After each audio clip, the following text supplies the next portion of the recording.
नमस्कार मित्रांनो, श्री स्वामी समर्थ। मित्रांनो, नवरात्रीचा महापर्व अत्यंत शुभ आणि मंगलकारी मानला जातो। नवरात्रीचे संपूर्ण 9 दिवस गंगाजलाच्या प्रत्येक थेंबासारखे पवित्र मानले जातात। ही शुभ वेळ भक्तांच्या जीवनात आनंद घेऊन येते।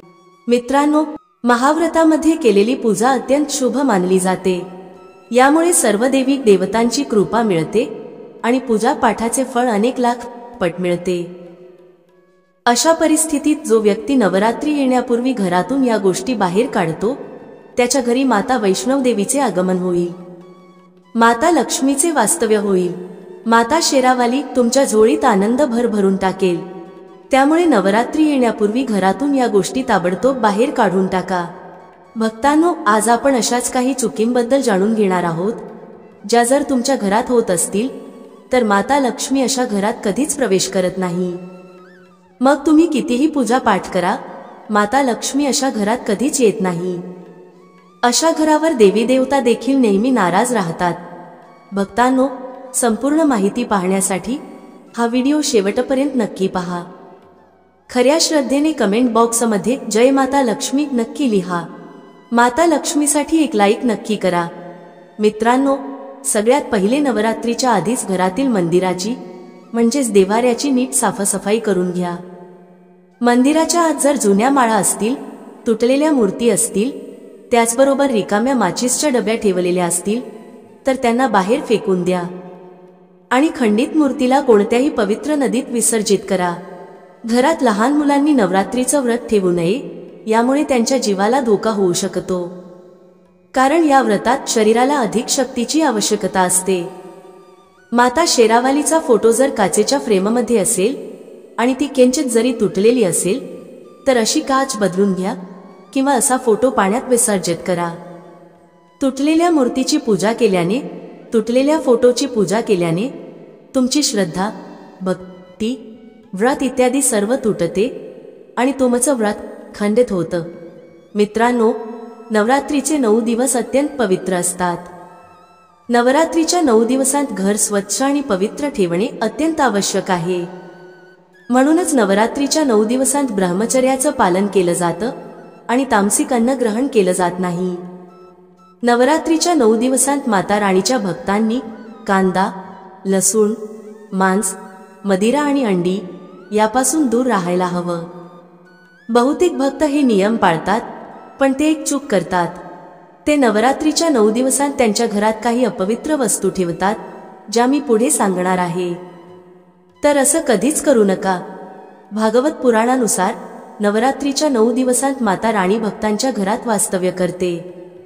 जर तुम्हाला पण माता राणीने तुमच्या घरात वास्तव्य करावं असं वाटत असेल तर नवरात्री सुरू होण्यापूर्वीच तुमच्या घरातील कांदा, लसूण, मांस, अंड आणि मदिरा बाहेर काढा। घर स्वच्छ ठेवा।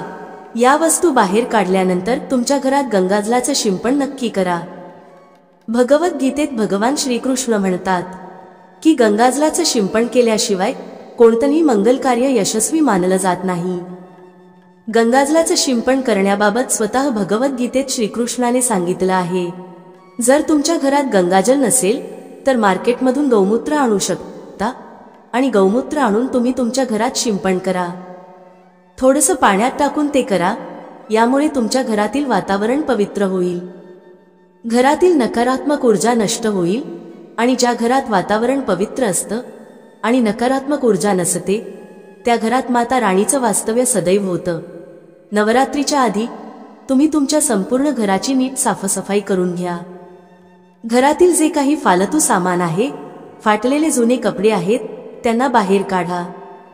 घरातील बेकार सामान नकारात्मक ऊर्जा आणतो, म्हणून घरात कचरा मुळीच करू नका। धूपदीप लावून वातावरण स्वच्छ ठेवा। मित्रांनो, माता राणीच्या आगमनासाठी घराचे दरवाजे सजवायलाच हवेत। यामुळे माता आकर्षित होते आणि घराच्या दरवाज्यात प्रवेश करते। आईच्या आगमनासाठी दरवाजाला फुलांनी नक्की सजवा। मित्रांनो, अनेक लोक असे आहेत जे माता राणीची चौकीवर कागद लावतात, जे मुळीच योग्य मानलं जात नाही। माता राणीच्या चौकीसाठी तुम्ही खाली लाल कपडा लावा। काळा कपडा आणि पांढरा कपडा मुळीच लावू नका। लक्षात ठेवा, कपडा फाटलेला देखील नसावा। भक्तांनो, जर तुमच्या घरात देवी देवतांच्या खंडित मूर्ती, दिवा किंवा फाटलेला चित्र असेल तर त्यांना कोणत्याही पवित्र नदीत विसर्जित करा, कारण अशा मूर्त्या आणि चित्र दुर्दैव आणतात. देवी देवतांच्या खंडित मूर्तीची पूजा करू नका आणि त्यांना घरात ठेवू नका, कारण त्यांना घरात ठेवणं वाईट मानलं जातं. भक्तांनो, तसेच बहुतेक लोक आपल्या घराच्या छतावर किंवा मुख्य दरवाजाच्या आसपास कचरा गोळा करतात. असं करणं अशुभ मानलं जातं.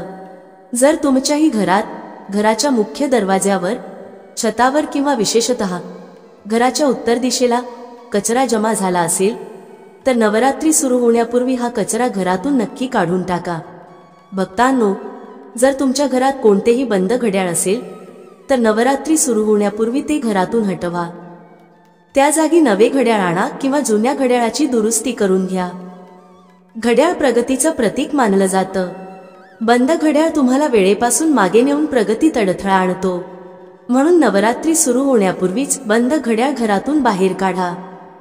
मित्रांनो, जर तुमच्या घरातील मंदिरात कोणतंही फालतू सामान ठेवलेलं असेल, जसं की सडलेली फुलं, अगरबत्ती, धूपबत्तीचे डबे, माचीसच्या डब्या किंवा कोणतेही रिकामे पॅकेट मंदिरात ठेवू नका.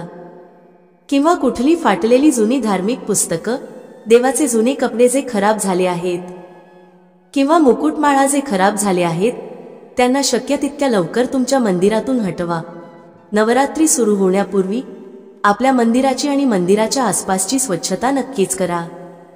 त्यानंतरच माता राणीची चौकी स्थापित करा. यासोबतच आपण आपल्या धन ठेवण्याच्या जागेची स्वच्छता करणे देखील आवश्यक आहे, कारण रात्रीच्या वेळी माता लक्ष्मी देखील घरात प्रवेश करते.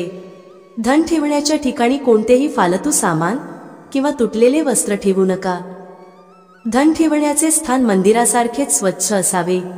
नवरात्रीच्या दरम्यान माता राणीच्या पूजेत शंखांचा समावेश करा.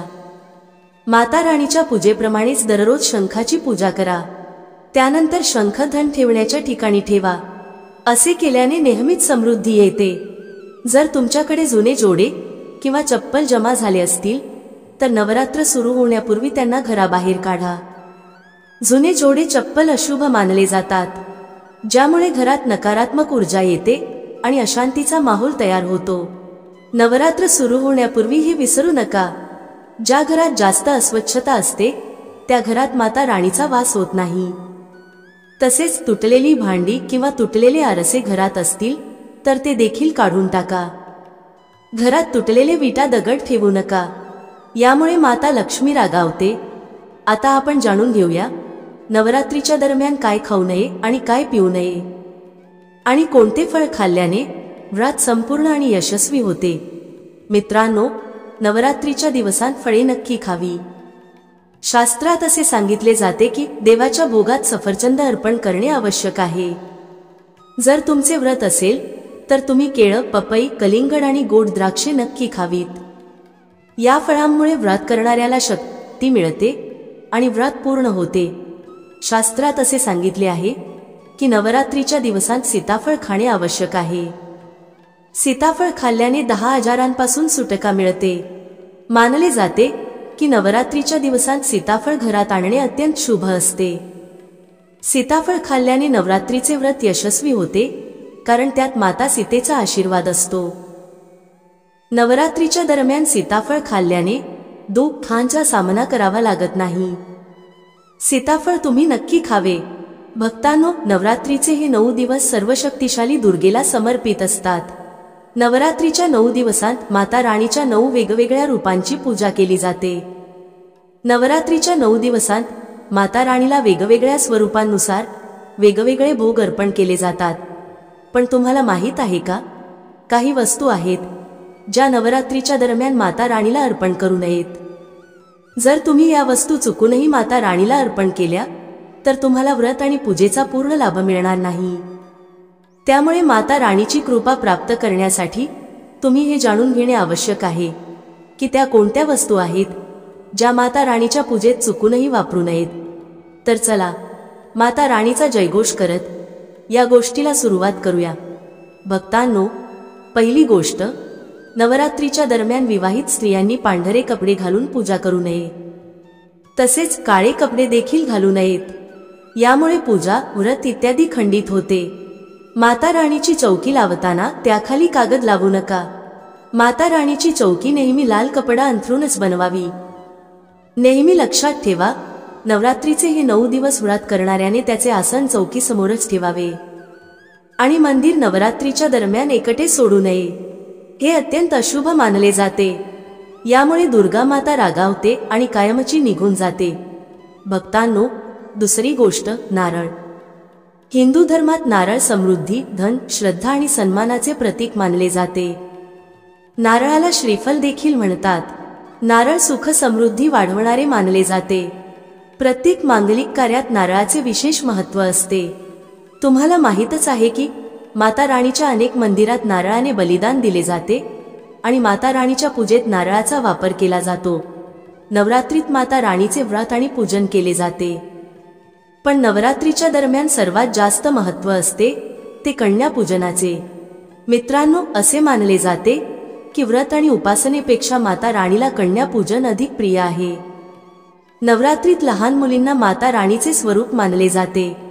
कन्यांना भोग अर्पण केला जातो, त्यांना प्रसन्न केले जाते आणि त्याबदल्यात आशीर्वाद मागितला जातो. कन्यांना प्रसन्न करण्यासाठी त्यांना गिफ्ट किंवा इतर उपहार दिले जातात. असे मानले जाते की जर कन्यांनी कोणताही भेटवस्तू आनंदाने स्वीकारली तर याचा अर्थ माता राणी म्हणजेच माता देवी वैष्णवीने ती गोष्ट स्वीकारली आहे. ज्या व्यक्तींवर कन्या प्रसन्न होतात त्यांना माता राणीचा आशीर्वाद मिळतो आणि तिच्या कृपेने त्यांना त्यांची मनोकामना पूर्ण होण्याचे वरदान प्राप्त होते. नवरात्रीत 2 वर्षांपासून ते 10 वर्षांपर्यंतच्या कन्यांचे पूजन करणे आवश्यक आहे. अष्टमी किंवा नवमीच्या दिवशी कन्यांचे पाय धुवून त्यांना भोजन देणे, उपहार देणे श्रेष्ठ मानले जाते. यामुळे तुमच्या घरी संपन्नता येते आणि धनाची कधीही कमतरता राहत नाही. तुम्ही कन्यांना सुंदर गिफ्ट देऊ शकता. शास्त्रात सांगितले जाते की कन्या जितक्या आनंदी असतात, माता राणी तितक्याच लवकर फलप्राप्ती देते. या परिस्थितीत तुम्ही कन्यांना चॉकलेट बॉक्स देऊ शकता, तसेच सुंदर कपडे देखील देऊ शकता. लक्षात ठेवा, काळे कपडे देऊ नका. स्टीलच्या भांड्यांचा गिफ्ट म्हणून वापर करू शकता. लक्षात ठेवा की कन्यांना लोखंडाचे कोणतेही सामान देऊ नये. भक्तांनो, जेव्हा कन्या आपल्या घरातून परत जाते तेव्हा तिचे चरण नक्की स्पर्श करा आणि मनोमन देवीजवळ तुमची प्रार्थना करा. सच्च्या मनाने मागितलेली इच्छा माता राणी नक्कीच पूर्ण करते. प्रिय भक्तांनो, आजच्या व्हिडिओमध्ये एवढेच. व्हिडिओमध्ये शास्त्रानुसार दिलेली माहिती तुम्हाला आवडली असेल तर व्हिडिओला लाईक करा आणि कमेंट बॉक्समध्ये जय माता राणी असे नक्की लिहा. भेटूया पुढच्या अशाच एका ज्ञानवर्धक व्हिडिओमध्ये एका नवीन चर्चेसह. तुम्हा सर्वांचे मनःपूर्वक आभार. श्री स्वामी समर्थ. जय श्री राम, जय श्री हनुमान, जय श्री कृष्ण, जय माता लक्ष्मी.